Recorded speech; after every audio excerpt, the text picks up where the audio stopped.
10-njy noýabrda Mary vilayatynyň Garagum etrafynda 14 ýaşaýjy döwlet dukanyna dowam edýän un ýetmezçiligine protest bildirip häkimlige bardy. Ýygnalanlaryň häkimlik wekilleri bilen netije bermedik gysga duşuşygundan soň polisiýa olary dargatdy.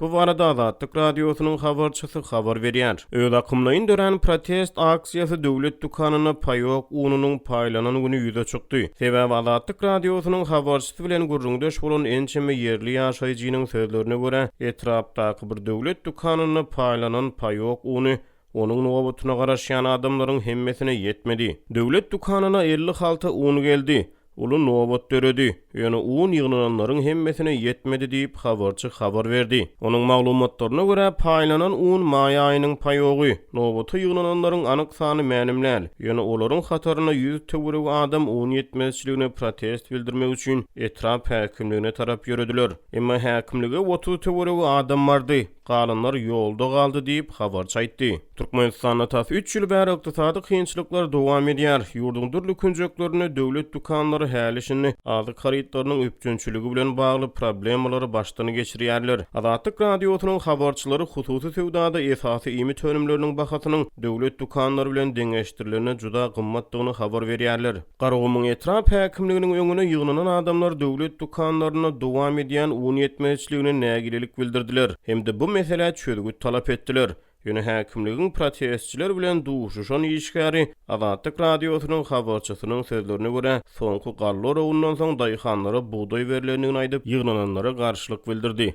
Habarçy häkimlik wekiliniň wezipesini anyklap bilmedi. Onuň sözlerine görä protestde gatnaşan adamlaryň arasyna kärene ýere ýesi ýokdy. Biz bu ýere döwletden düşýän un paýymyzy sorap geldik, eýam ýyl guturup barýar. Siz bolsa henüýde maý aýynyň paýogyny berip bileňdok diýip adamlar ýerli ýerden gygyrşyp başlady diýip habarçy aýtdy. Türkmenistanda her hojalygy maşgala agdararynyň sanyna görä döwlet bahasyndan un berilýär. 1 kilogram paýok ununyň döwlet bahasy 1 manat. Protestde ýygnalanlar un üpjünçiligi bilen bagly problemanyň çözülmegini tutanýarly talap etdi. Ýöne häkimligiň işgäri olary dargatmak üçin wakanyň bolan ýerine polisiýa işgärlerini çağırdy. Biraz sarym soň iki polisiýa ulagy gelip adamlary kowdy diýip habarçy aýtdy. Onuň maglumatlaryna görä şu günler Marda 50 kilogram birinji sort unyň bahasy 500 manatdan satylýar. Hojalyk harazlaryna üwelen buğday ununyň 50 kilogramlyk haltasy 300 manatdan satylýar. Habarçy etrap ýaşaýjylarynyň arasyna un üpjünçiligi bilen bagly ýagdaýyň kynlaşanyny,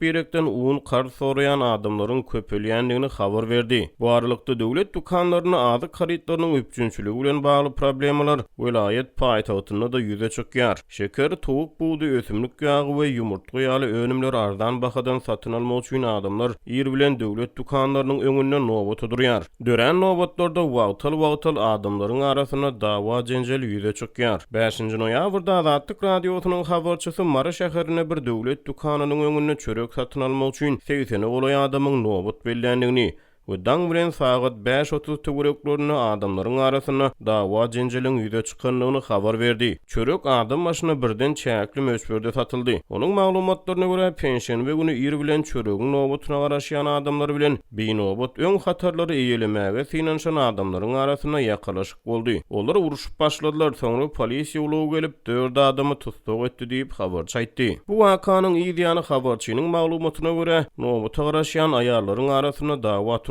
adamlaryň öz aralaryna dawa jenjel sagat 6-da dukan açylandan soň köçüşdi.